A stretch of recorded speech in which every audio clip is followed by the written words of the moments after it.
Ambulance? ಅಯ್ಯೋ, ಅದು ambulance ಅಲ್ಲ, ಆಂಬ್ಯುಲೆನ್ಸ್. ಆಂಬ್ಯುಲೆನ್ಸ್. ಒಂದ್ ವೇಳೆ ನೀವು ಕೂಡ ವಿಲ್ಲಿ ಹಾಗೆ ಕರೆಕ್ಟ್ ಆಗಿ ಪ್ರೊನೌನ್ಸ್ ಮಾಡೋದನ್ನ ಕಲಿಬೇಕು ಅಂತಿದ್ರೆ ಕೂಡಲೇ ಡೌನ್ಲೋಡ್ ಮಾಡಿ Koku TV kids app. Every day ಕುಚ್ ನಯಾ ಸೀಖೋ. Koku TV.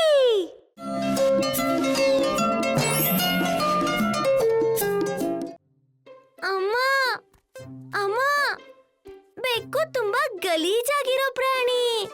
ಆ ಥರ ಯಾಕೆ ಹೇಳ್ತಾ ಇದ್ಯಾ ನಾಯರಾ? ಅಲ್ಲೊಂದ್ ಬೆಕ್ಕು ಸತ್ತೋಗಿರೋ ಇಲಿನ್ ತಿಂತಾ ಇತ್ತು ಅಮ್ಮ. ಅದ್ ಎಷ್ಟು ಕೆಟ್ಟ ಪ್ರಾಣಿ ಅಲ್ವಾ? ಅದು ನೋಡೋಕೇನೋ ಕಷ್ಟ ಆಗತ್ತೆ, ಹೌದು. ಆದ್ರೆ ಅದ್ರಿಂದ ಬೆಕ್ಕನ್ನ ಕೆಟ್ಟ ಪ್ರಾಣಿ ಅಂತ ಹೇಳೋಕಾಗಲ್ಲ. ಯೋಚ್ಸು ನಾಯರಾ. ಯಾಕೆ ಅಮ್ಮ? ಯಾಕಂದ್ರೆ ಬೆಕ್ಕುಗಳಿರೋದೇನೆ ಹಾಗೆ. ಬೆಕ್ಕು ತಿನ್ನೋದೇ ಇಲಿಗಳನ್ನ. ಪ್ರಕೃತಿಯ ನಿಯಮ ಅದೇನೇ. ನನಗಂತೂ ಒಂದು ಕಥೆ ನೆನ್ಪಾಗ್ತಾ ಇದೆ. ಕೂತ್ಕೊಳ್ಳಿ, ನಾನೊಂದು ಕತೆ ಹೇಳ್ತೀನಿ. ಕಥೆ ಸಮಯ. ಒಂದಾನೊಂದು ಕಾಲದಲ್ಲಿ ಒಬ್ಬ ಬುದ್ಧಿವಂತ ರಾಜ ಇದ್ದ. ಅವನ ಹೆಸರು ರಾಜ ಪರ್ಸಿ. ಅವನು ಬುದ್ಧಿವಂತ ಹಾಗೆ ಪ್ರಾಮಾಣಿಕನಾಗಿದ್ದ. ಅವನು ತುಂಬಾನೇ ಫೇಮಸ್ ಆಗಿದ್ದ. ಅದಕ್ಕೆ ಅವನ ನೋಡಕ್ಕೆ ಅಂತ ಎಲ್ಲೆಲ್ಲಿಂದನೋ ಜನ ಬರ್ತಾ ಇದ್ರು. ಅವನ ಹತ್ರ ಸಲಹೆ ಕೇಳ್ತಾ ಇದ್ರು. ಒಂದು ದಿನ ಒಂದು ವಿಚಿತ್ರ ಸಮಸ್ಯೆನ ಬಗೆಹರಿಸ್ಬೇಕು ಅಂತ ಯಾರೋ ಬಂದು ಕೇಳ್ತಾರೆ. ರಾಜ, ಓ ರಾಜ ಪರ್ಸಿ, ಈ ಮನುಷ್ಯನಿಗೆ ಶಿಕ್ಷೆ ನೀಡಿ, ಹಾಗೂ ಈ ನರಿಗೂ ಕೂಡ. ಅವರು ಒಂದು ಕೆಟ್ಟ ಕೆಲಸವನ್ನ ಮಾಡಿದ್ದಾರೆ. ಮಾಡಿರ್ಬೋದು, ಆದ್ರೆ ನಾನ್ ಫಸ್ಟ್ ಏನ್ ಮಾಡಿದ್ದಾರೆ ಅನ್ನೋದನ್ನ ತಿಳ್ಕೊಳ್ಬೇಕು. ಈ ವ್ಯಕ್ತಿ ಏನ್ ಮಾಡಿದಾನೆ? ರಾಜ, ಇವನೊಬ್ಬ ಕಳ್ಳ. ಎಲ್ರು ಮನೆಗೆ ಹೋಗಿ ಕದಿಯೋನಿವ್ನು.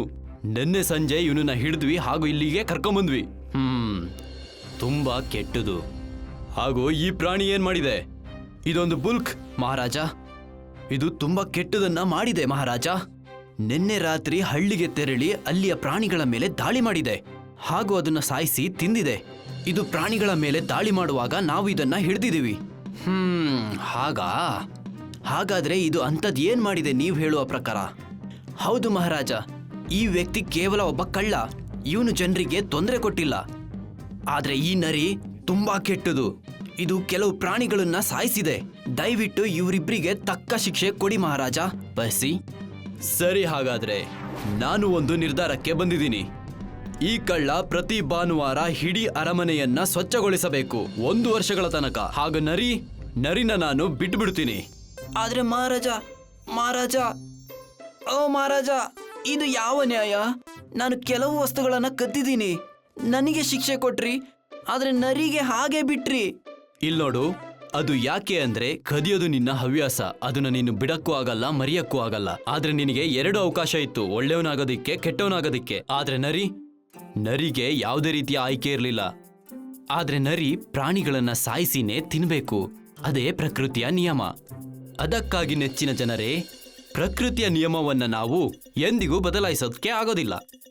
ಅದಕ್ಕೆ ನಾವ್ ಇದರಿಂದ ಏನ್ ಕಲಿಬಹುದು ಅಂತ ಅಂದ್ರೆ, ಮನುಷ್ಯರನ್ನೇ ಆಗ್ಲಿ ಪ್ರಾಣಿಗಳನ್ನೇ ಆಗ್ಲಿ ನಾವು ದ್ವೇಷಿಸಬಾರ್ದು. ಅದು ಅವರ ಗುಣನೇ ಆಗಿದ್ರೆ. ಓಕೆ ಅಮ್ಮ, ಎಷ್ಟು ಅದ್ಭುತವಾದ ಕತೆ ಹಾಗೂ ತುಂಬಾ ಒಳ್ಳೆಯ ಪಾಠ.